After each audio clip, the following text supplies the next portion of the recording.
I'm joined in Seattle by Rick Shenkman. He's the author of Political Animals, How Our Stone Age Brain Gets in the Way of Smart Politics. Trump coming off this address at Davos last week. Will we see him hit a lot of the same themes he talked about at the World Economic Forum, that things are robust economically? Well, he's going to use the moment to brag. What's needed is that this is a moment where he needs to appeal to all of the American people. He has not successfully done that in the first year of his presidency. He needs to do that now.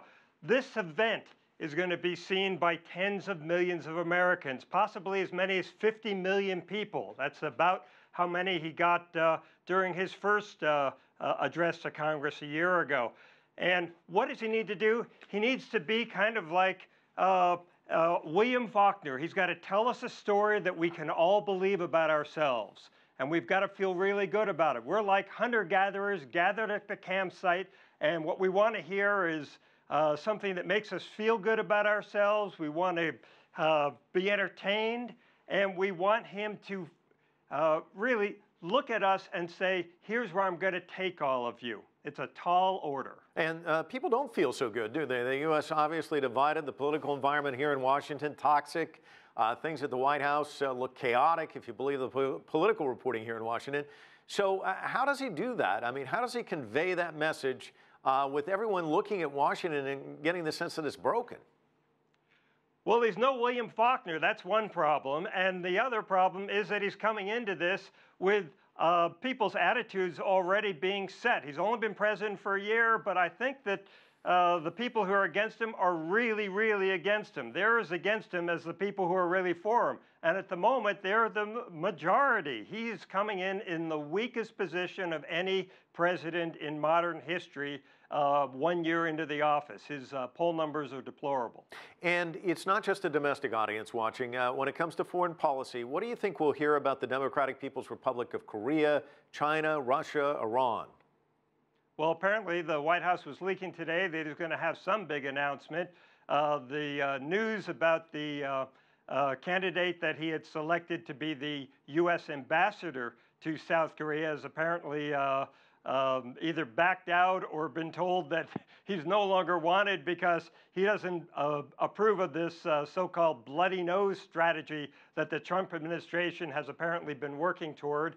And that news may wind up overshadowing anything that Trump has to say about South Korea, about North Korea. But I'm going to be, sitting there just like everybody else, waiting to hear what has he got to say. You know, last year's speech, which was not a State of the Union, it was too early in his presidency. He got high marks, and then it was like the next day he started tweeting, and all that goodwill evaporated. Will he stay on message in year two, do you think, or is the urge to tweet just so overwhelming he can't stop himself? He's 71 years old. He's not going to change. If he was going to change, he needed to change a year ago. That was the moment. Presidents always have to pivot if they're going to be successful. They have to pivot from being a candidate who basically is appealing to their base to being president of all the people. And he missed that chance a year ago, and I don't think he can crawl back to it. He just can't do it at this point. He's alienated too many people. And the cloud, the Russia investigation, it looms over this administration. What impact is that going to have?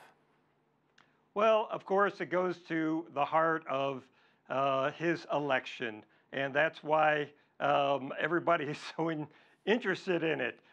Was he elected either with Russian help? Was there collusion? All these questions that are in the air are in the background. Now, he's not going to talk about it, I'm guessing. He's going to glide past it all as if it's not happening. That's what Nixon did during most of the time that he was president and Watergate was going on. He wouldn't address it, although he finally addressed it in his final State of the Union address. He couldn't escape it at that point, and 7 months later he was out. Trump is going to pretend like it's not happening, and we'll see. You know, events are going to unfold here. Presidents can't control events. Events are always in charge. Author and historian Rick Shenkman joining us from Seattle. Thanks so much.